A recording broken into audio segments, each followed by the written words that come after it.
Aparte que arrancas tú. Arranco yo. Arranco saludándote y tú arrancas con el tema. Arranca. Estoy a la espera. Yo estoy grabando. Grabando.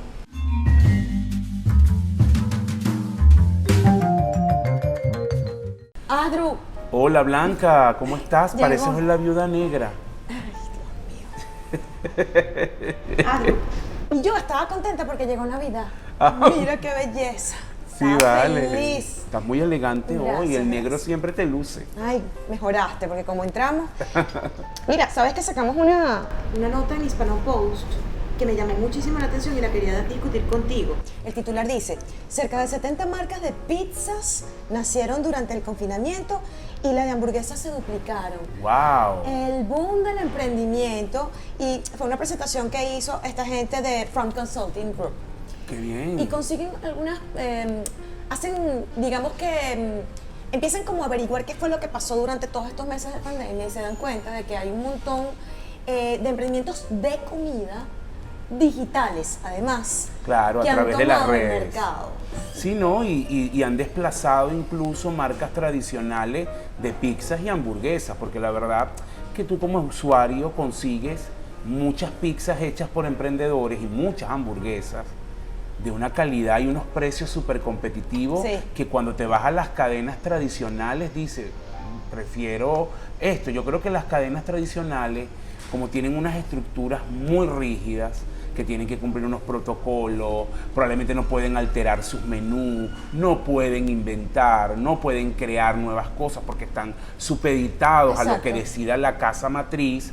Bueno, eso es una desventaja en comparación con todos estos emprendedores que muestra este estudio, que me parece súper interesante. Después me vas a pasar los datos más detallados de inventar, hacer hamburguesas con diferentes estilos, con diferentes ingredientes, pizzas que también muy variadas, Pero tú sabes que me llamó la atención con que masas también y dicen, tipos de masas distintas, y uno como usuario pues lo disfruta y además tienes dónde escoger, porque la pizza Sí. y la hamburguesa es, dentro de la comida rápida, de las cosas que más le gusta a los venezolanos. pero tú sabes que también alertan de algo que me llamó la atención y tiene que ver con la digitalización. Es decir, está muy bien que sean digitales, pero va a llegar un momento en que poco a poco esta pandemia va a ir desapareciendo y la presencia en local va a ser muy importante también para los consumidores.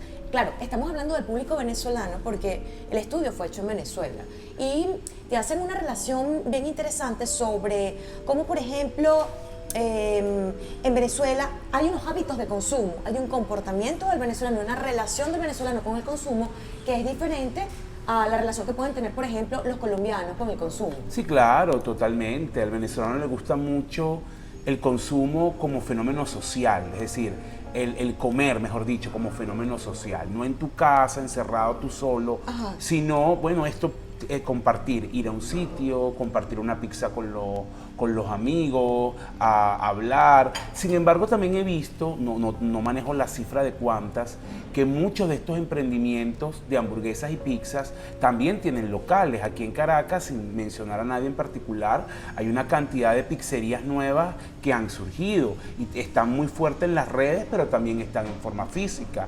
Y hamburguesas también, que son muy fuertes en redes, pero que también tienen sus locales, ¿no? Es decir, Sí. que también hay algunos que han dado el salto o que funcionan en este esquema híbrido físico, digital, y por lo tanto pensaría yo que están mejor preparadas cuando, el tema pandemia ya no que desaparezca, porque yo no creo que la pandemia vaya a desaparecer, pero que ya esté incorporada plenamente en nuestra cotidianidad.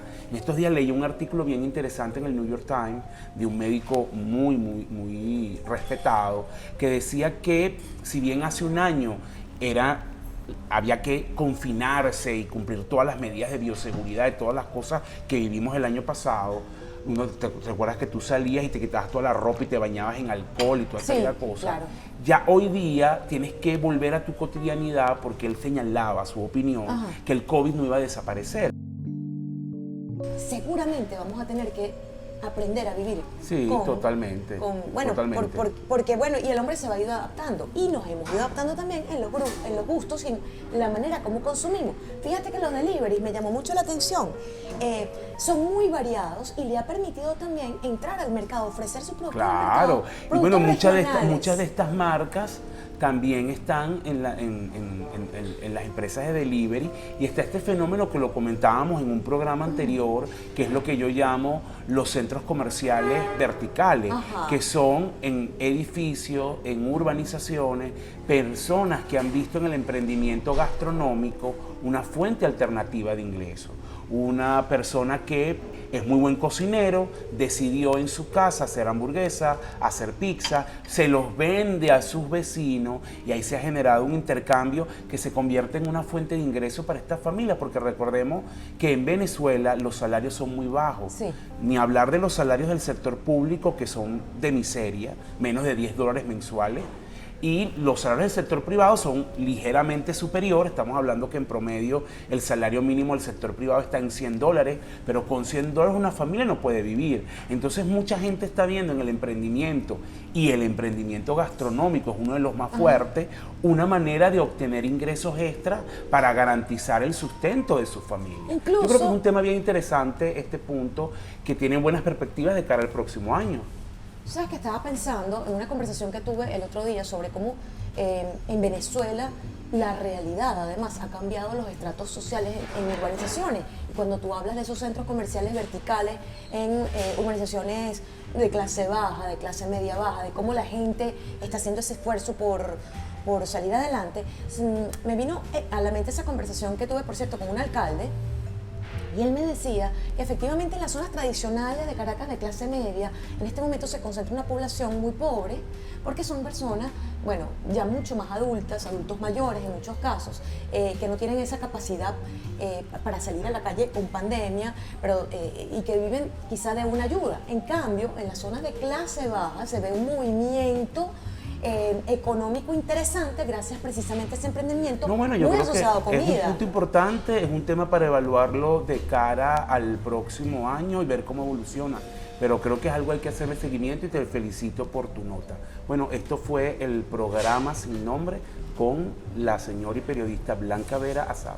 Y el señor Asdrúbal Oliveros. Muchísimas gracias por haber estado con nosotros. Le damos las gracias también a Café Amélie y a su dueña, Carla González, Esta que nos vez prestó. en Los Palos Grandes. Sí, que además está remodelado y está precioso. Pueden venir a tomar el mejor café de Caracas acá. Gracias y nos vemos en otra oportunidad.